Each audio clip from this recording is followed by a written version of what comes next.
नमस्कार। आज हम लियो टॉल्स्टॉय के बहुत ही मशहूर उपन्यास अन्ना कैरेनिना की दुनिया में थोड़ा गहराई से उतर रहे हैं। हमारे पास जो विश्लेषण और नोट्स हैं वो इस कहानी के प्यार, त्रासदी और किरदारों की जो जटिल पड़ते हैं उन्हें खोलते हैं।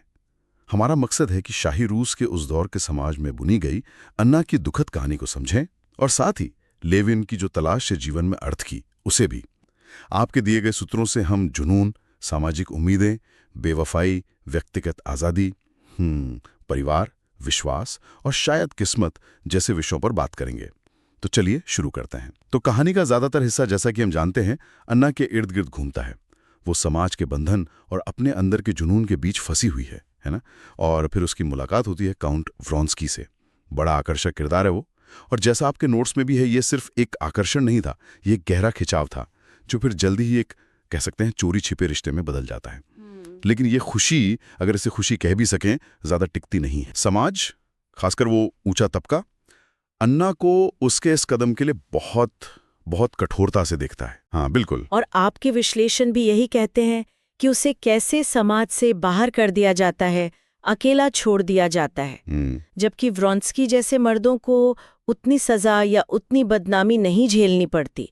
ये दोहरापन काफी साफ दिखाई देता है। बिल्कुल, और यही समाज का दोहरापन है जिसे टॉल्स्टॉय इतनी बारीकी से दिखाते हैं, जैसा विश्लेषण में साफ है। और ये उपन्यास सिर्फ अन्ना की कहानी नहीं है, ये भी समझना जरूरी है। इसके साथ साथ, जैसे आपने कहा, लेविन की कहानी चलती है। वो शहर से दूर, गांव में, खेतीबाड़ी में, परिवार में, अपनी आस्था में जिंदगी के मायने ढूंढ रहा है। आपके स्रोतों के अनुसार ये एक जानबूझकर दिखाया गया कंट्रास्ट है। जहां अन्ना का जुनून उसे तबाही की तरफ ले जा रहा है, वहीं लेविन की ये खोज उसे धीरे धीरे एक तरह की कह सकते हैं शांति और समझ तक पहुंचा रही है। असल में इन विश्लेषणों से एक बात साफ उभरती है कि टॉल्स्टॉय समाज के पाखंड को, खासकर मर्दों और औरतों के लिए जो अलग अलग नैतिक पैमाने हैं, उनको बड़ी बारीकी से उधेड़ते हैं। अन्ना को जिस नैतिकता की कसौटी पर कसा जाता है, सोचिए उसके अपने भाई स्टीवा की बेवफाई से कहानी शुरू होती है। हाँ, बिल्कुल। या उसके प्रेमी व्रोंस्की के मुकाबले अन्ना के लिए मापदंड कहीं ज्यादा सख्त है। ये सिर्फ महसूस नहीं होता, स्रोतों में इसे कहानी का एक केंद्रीय बिंदु माना गया है। और कहानी में प्रतीकवाद भी कमाल का है। एक चीज जो इन स्रोतों में बार बार आई है वो है ट्रेनों का प्रतीक।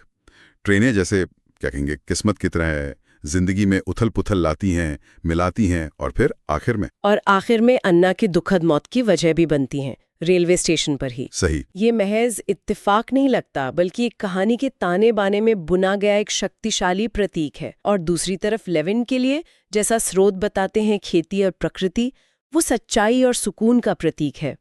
ये चीजें उसके अंदरूनी बदलाव के लिए, उसकी आध्यात्मिक जागृति के लिए बहुत जरूरी साबित होती हैं। टॉल्स्टॉय किरदारों के मन की गहराइयों में उतरते हैं। अन्ना की वो बढ़ती बेचैनी, उसकी असुरक्षा, लेविन के वो दार्शनिक सवाल, इससे इंसानी मन की एक बहुत ही उलझी हुई पर सच्ची तस्वीर उभरती है।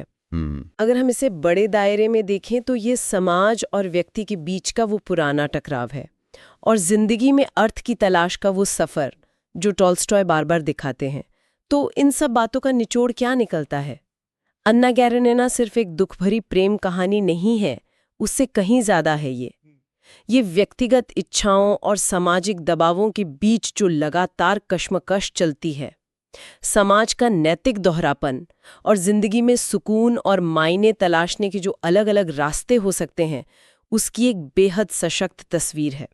स्रोतों से यही पता चलता है कि अन्ना की त्रासदी और लेविन को जो आखिर में शांति मिलती है, वो दोनों ही हमें इंसानी हालत की उलझनों पर सोचने को मजबूर करते हैं। हाँ, और ये हमें एक गहरे सवाल के साथ छोड़ जाता है ना, कि क्या अपनी दिली ख्वाहिशों, अपने जुनून के पीछे भागना हमेशा समाज के बनाए नियमों से टकराएगा ही, या फिर क्या सुकून और सार्थकता पाने के कुछ और रास्ते भी मुमकिन हैं, शायद कम विनाशकारी रास्ते?